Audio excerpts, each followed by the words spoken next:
Before we dive in, if hidden histories fascinate you like they fascinate us, hit subscribe and join the search. A population geneticist pulls up a screen displaying genome comparisons for a cluster of samples from Mexico's Pacific coast, running each individual against a reference panel of more than 79 world populations. The expectation walking into this kind of analysis is almost automatic. Spain for the colonial layer, West Africa for the transatlantic slave trade layer, Indigenous Mesoamerica for the baseline that predates both of them by thousands of years. All three show up exactly where they're supposed to. Then one signal refuses to fit any of the three boxes. It doesn't trace to Europe, it doesn't trace to Africa, it doesn't trace to the deep indigenous lineages that crossed into the Americas by way of the Beringian land bridge millennia before any ship ever reached these shores. It traces to an archipelago most of these families have never heard of, sitting more than 9,000 miles across open ocean, and it isn't spread evenly across the country.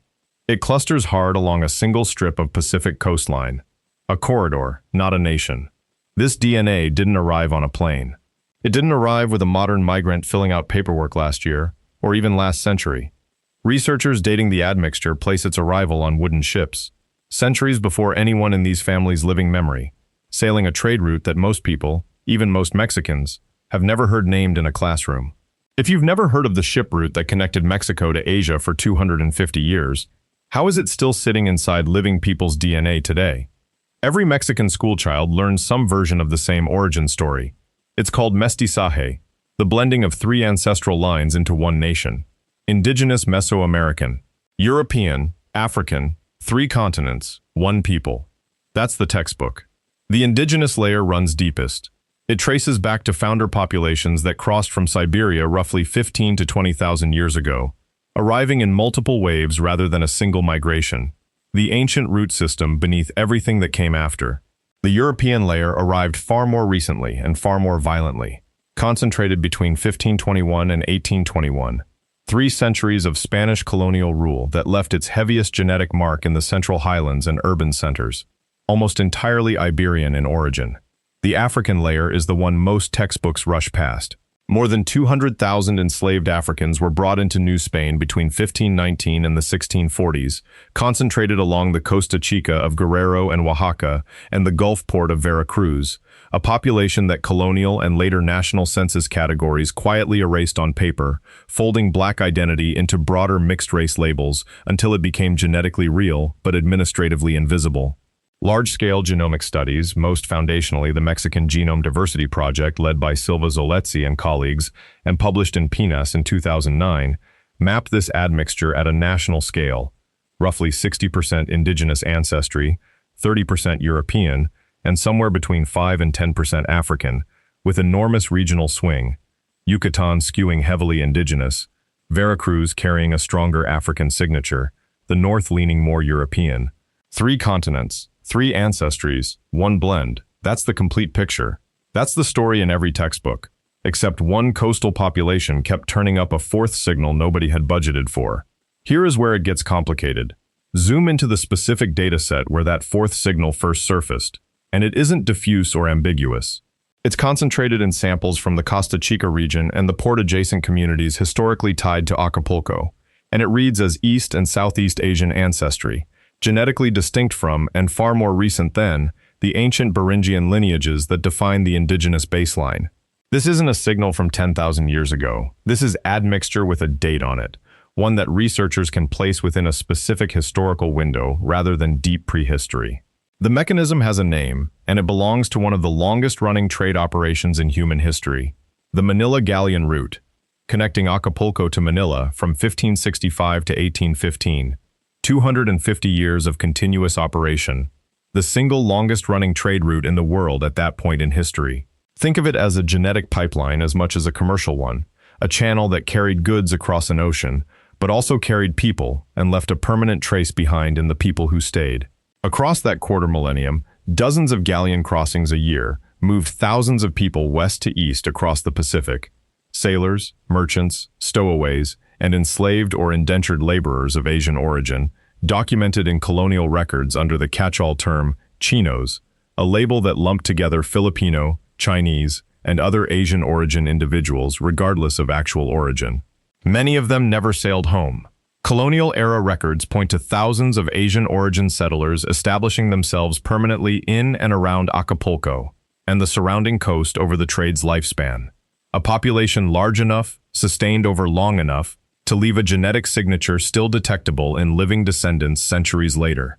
And here is the recontextualization. The three continents story taught in every Mexican classroom quietly omits a fourth, not because the population never existed, but because 18th century Spanish colonial census categories folded Asian origin residents into existing racial classifications, often merged with indigenous or mixed race labels, erasing the population on paper even as their descendants remained, and kept having children, along that same coastline. Erased, not gone. Historians had an explanation ready long before the genome data ever confirmed anything, but their explanation only accounts for part of what showed up in the DNA. The first theory says the Asian ancestry entered Mexico's gene pool primarily through labor and settlement tied directly to the galleon trade itself. Sailors, servants, and artisans who disembarked in Acapulco and simply stayed, building lives and families along the coast rather than returning across the Pacific.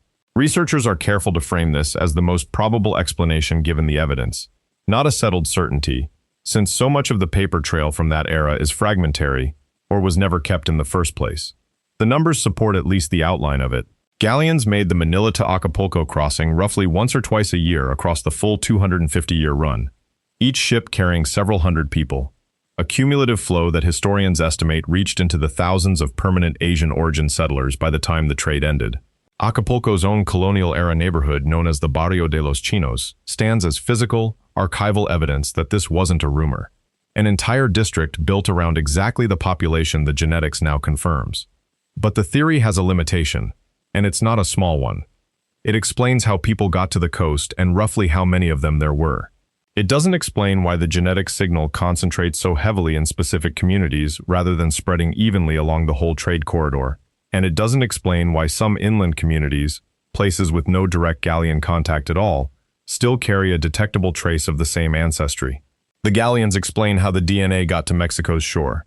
They don't explain how it ended up scattered the way it did. And there's a second, more complicated explanation for that. They don't explain how it ended up scattered the way it did. And there's a second, more complicated explanation for that.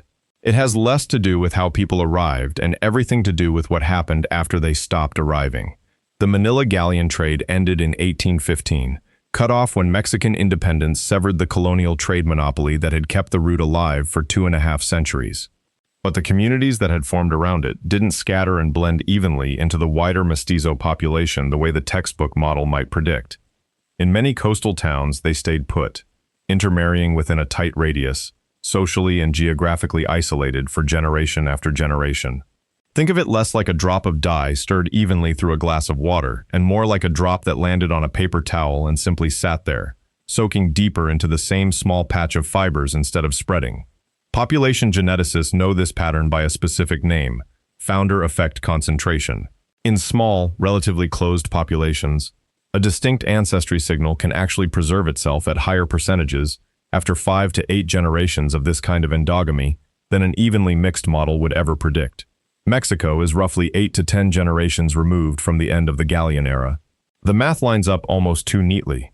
And here's the undercut nobody saw coming. If isolation is what concentrated the signal this strongly, then the thousands of settlers figure historians have leaned on for centuries might be wrong in a specific direction.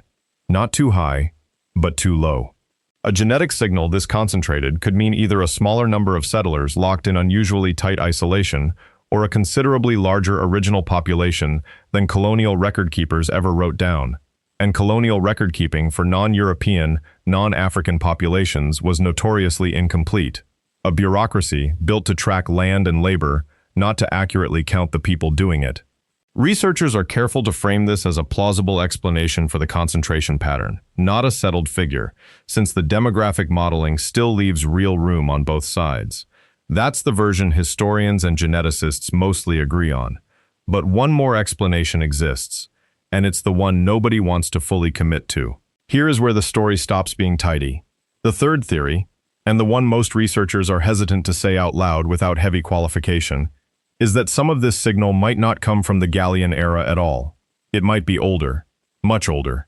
A fringe but persistently discussed hypothesis, circulating in some genetic and archaeological circles, suggest the possibility of pre-Columbian trans-Pacific contact, human movement across the ocean centuries before Columbus, layered beneath the well-documented 16th to 19th century signal, like sediment beneath topsoil. This is not the accepted consensus, and it's important to say that plainly. Mainstream population genetics overwhelmingly supports the Beringian land migration model for indigenous American ancestry as a whole, a picture built on decades of converging archaeological and genetic evidence. But even the best ancestry deconvolution tools available today struggle to cleanly separate a signal that's only a few centuries old from a much deeper, several thousand-year-old shared ancestral root. Because both threads, colonial era and ancient, ultimately trace back toward the same broad Asian source population, untangling a recent arrival from an ancient one when they're pointing in the same genetic direction is a little like trying to tell two rivers apart after they've already merged downstream. Nobody claims to have solved this. It remains, genuinely, an open question. Whichever explanation is right, one thing about it isn't speculative. You can still stand in the place where it happened. Picture the port of Acapulco in the 1600s, not as a quiet fishing town, but as a settlement that transformed, once or twice a year, into one of the most important trading floors on Earth. When a galleon was sighted on the horizon, the town didn't just receive a ship, it exploded into a temporary international marketplace, the historic Acapulco Fair, drawing merchants from across New Spain to trade for silk, porcelain, and spices that had just crossed an ocean few people alive had ever seen the far side of. That crossing itself was almost unimaginable by any standard of the era. 4 to 6 months at sea, non-stop, one of the longest ocean voyages attempted anywhere in the age of sail. Among the people walking down the gangplank after that crossing were not just cargo handlers logging silk bolts. There were Asian sailors, servants, and laborers, some there under coercion, some as voluntary migrants chasing opportunity across an ocean most of their neighbors back home would never cross. Some of them got back on a ship months later. Many did not. They stayed, built households, had children, and became part of the permanent fabric of that coastline. The same coastline where, roughly 3.5 centuries later, a geneticist would run a genome comparison and find a signal pointing straight back across the Pacific. That coastline held the evidence the whole time. What finally cracked it open wasn't history, it was a much bigger genetic reveal. Because once you put all three explanations side by side, the settlement, the isolation, the deeper unresolved question underneath both, a much larger picture forms, one considerably bigger than a single anomalous data point in a research panel. Mexico's genome isn't a three-way blend. It's at minimum a four-continent story: Indigenous American, European, African, and Asian. And the Asian thread isn't a footnote or a rounding error. It's old enough, concentrated enough, and geographically specific enough to function as a genuine fourth founding population. That reframes the opening moment of this whole investigation. The reason the strongest non-American match in those Mexican samples pointed across the Pacific wasn't a fluke, and it wasn't some artifact of modern immigration contaminating the dataset. It was the fossilized signature of one of the first sustained, centuries-long transoceanic human migrations in recorded history, sitting quietly inside Mexican identity for generations, with never once a box on an official form built to hold it. And because those colonial-era racial categories erased this population so thoroughly on paper, it's entirely possible that thousands of Mexican families alive right now carry detectable Asian ancestry with zero family memory of it. No story passed down, no name remembered, nothing but the genome itself keeping the record. Researchers working in Mexican population genomics, building on foundational studies like Silva Zoletzi's 2009 admixture mapping and later comparative work extending it, describe this as exactly that kind of gap. The paperwork was designed to forget. The DNA wasn't. Erased on paper. Alive in the blood. This isn't a niche curiosity buried in a research supplement. It reframes the entire national mestizaje narrative that generations of Mexican schoolchildren have been taught. Indigenous, European, African, 3 clean pillars, by quietly adding a 4th pillar that most textbooks still don't mention at all. And once you know to look for this particular kind of quiet erasure, it stops looking like an isolated case. It starts looking like a pattern. Widen the lens far enough, and Mexico stops looking like an exception. Nearly every national identity built on a clean 2 or 3 ancestry founding myth is, on closer genetic inspection, hiding a similarly buried thread.